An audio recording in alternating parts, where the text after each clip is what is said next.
உயிர்த்தெழுந்த இயேசு கிறிஸ்துவின் வல்லமை ஊழியங்கள் வழங்கும் வசனப் பெட்டகம். இயேசுவே கர்த்தர். இயேசுவையே தேவன் ஆண்டவரும் கிறிஸ்துவுமாக்கினார். இயேசுவே ராஜாதி ராஜா, கர்த்தாதி கர்த்தா. கிறிஸ்துவே மரித்தோர் மேலும் ஜீவனுள்ளோர் மேலும் ஆண்டவர். கிறிஸ்துவே போதகரும் ஆண்டவருமாயிருக்கிறார். வசனப் பெட்டகத்தின் இன்றைய தின கருப்பொருள் கவலைப்படுதல். அவர் உங்களை விசாரிக்கிறவரானபடியால் உங்கள் கவலைகளை எல்லாம் அவர் மேல் வைத்து விடுங்கள். கவலைப்படுதலை குறித்ததான வேத வசனங்களை பார்க்கலாம். சங்கீதம் 94:19 வாசிக்கிறோம், என் உள்ளத்தில் விசாரங்கள் பெருகுகையில் உம்முடைய ஆறுதல்கள் என் ஆத்மாவை தேற்றுகிறது. நீதிமொழிகள் 12:25 வாசிக்கிறோம், மனுஷருடைய இருதயத்தில் உள்ள கவலை அதை ஒடுக்கும், நல்வார்த்தையோ அதை மகிழ்ச்சியாக்கும். பிரசங்கி 1:18 வாசிக்கிறோம், அதிக ஞானத்திலே அதிக சலிப்புண்டு, அறிவு பெருத்தவன் நோவு பெருத்தவன். பிரசங்கி 11:10 வாசிக்கிறோம், நீ உன் இருதயத்திலிருந்து சஞ்சலத்தையும் உன் மாம்சத்திலிருந்து தீங்கையும் நீக்கி போடு, இள வயதும் வாலிபமும் மாயையே. ஏசாயா 41:10 வாசிக்கிறோம், நீ பயப்படாதே, நான் உன்னுடனே இருக்கிறேன், திகையாதே, நான் உன் தேவன், நான் உன்னை பலப்படுத்தி உனக்கு சகாயம் பண்ணுவேன், என் நீதியின் வலது கரத்தினால் உன்னை தாங்குவேன். மத்தேயு 6:34 வாசிக்கிறோம், ஆகையால் நாளைக்காக கவலைப்படாதிருங்கள், நாளைய தினம் தன்னுடையவைகளுக்காக கவலைப்படும், அந்தந்த நாளுக்கு அதனதன் பாடு போதும்.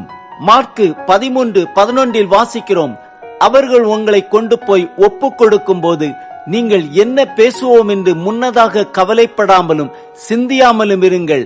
அந்த நாளிகையிலே உங்களுக்கு எது அருள் செய்யப்படுமோ அதையே பேசுங்கள், ஏனெனில் பேசுகிறவர்கள் நீங்கள் அல்ல, பரிசுத்த ஆவியே பேசுகிறவர். லூக்கா 12:22 முதல் 31 வரை உள்ள வசனங்களில் வாசிக்கிறோம், பின்னும் அவர் தம்முடைய சீஷரை நோக்கி, இப்படி இருக்கிறபடியினால் எண்ணத்தை உண்போம் என்று உங்கள் ஜீவனுக்காகவும் எண்ணத்தை உடுப்போம் என்று உங்கள் சரீரத்துக்காகவும் கவலைப்படாதிருங்கள் என்று உங்களுக்கு சொல்லுகிறேன். ஆகாரத்தை பார்க்கிலும் ஜீவனும் உடையை பார்க்கிலும் சரீரமும் விசேஷித்தவைகளாயிருக்கிறது. காகங்களை கவனித்து பாருங்கள், அவைகள் விதைக்கிறதும் இல்லை, அறுக்கிறதும் இல்லை, அவைகளுக்கு பண்டக சாலையும் இல்லை, களஞ்சியமும் இல்லை, இல்லாவிட்டாலும் அவைகளையும் தேவன் பிழைப்பூட்டுகிறார். பறவைகளை பார்க்கலும் நீங்கள் எவ்வளவோ விசேஷித்தவர்களாயிருக்கிறீர்கள். கவலைப்படுகிறதுனால் உங்களில் எவன் தன் சரீர அளவோடு ஒரு முழத்தை கூட்டுவான்? மிகவும் அற்பமான காரியம் முதலாய் உங்களால் செய்யக்கூடாதிருக்க மற்றவைகளுக்காக நீங்கள் கவலைப்படுகிறதென்ன? காட்டு புஷ்பங்கள் எப்படி வளருகிறதென்று கவனித்து பாருங்கள், அவைகள் உழைக்கிறதும் இல்லை, நூற்கிறதும் இல்லை, என்றாலும் சாலமோன் முதலாய் தன் சர்வ மகிமையிலும் அவைகளில் ஒன்றை போலாகிலும் உடுத்தி இருந்ததில்லை என்று உங்களுக்கு சொல்லுகிறேன்.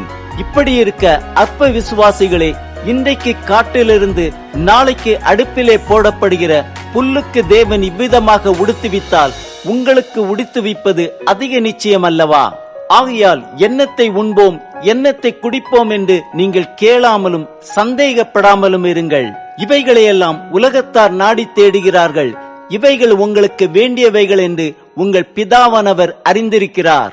தேவனுடைய ராஜ்யத்தையே தேடுங்கள், அப்பொழுது இவைகள் எல்லாம் உங்களுக்கு கூட கொடுக்கப்படும். யோவான் 14:1 வாசிக்கிறோம், உங்கள் இருதயம் கலங்காதிருப்பதாக, தேவனிடத்தில் விசுவாசமாயிருங்கள், என்னிடத்திலும் விசுவாசமாயிருங்கள். யோவான் 14:27 வாசிக்கிறோம், சமாதானத்தை உங்களுக்கு வைத்து போகிறேன், என்னுடைய சமாதானத்தையே உங்களுக்கு கொடுக்கிறேன், உலகம் கொடுக்கிற பிரகாரம் நான் உங்களுக்கு கொடுக்கிறதில்லை, உங்கள் இருதயம் கலங்காமலும் பயப்படாமலும் இருப்பதாக.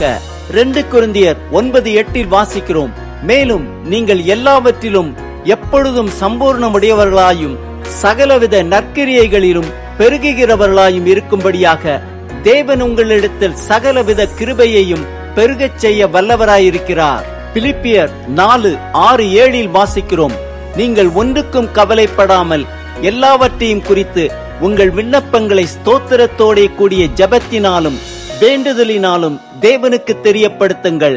அப்பொழுது எல்லா புத்திக்கும் மேலான தேவ சமாதானம் உங்கள் இருதயங்களையும் உங்கள் சிந்தனைகளையும் கிறிஸ்து இயேசுவுக்குள்ளாக காத்துக்கொள்ளும். ஆம், கர்த்தர் நம்மை விசாரிக்கிறவரானபடியால் நம் கவலைகளை எல்லாம் அவர் மேல் வைத்து விடுவோம். எண்ணத்தை உண்போம் என்று நம் ஜீவனுக்காகவும், எண்ணத்தை உடுப்போம் என்று நம் சரீரத்திற்காகவும் கவலைப்படாதிருப்போம்.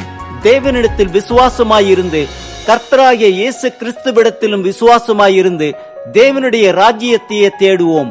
அப்பொழுது இவைகளெல்லாம் நமக்கு கூட கொடுக்கப்படும்.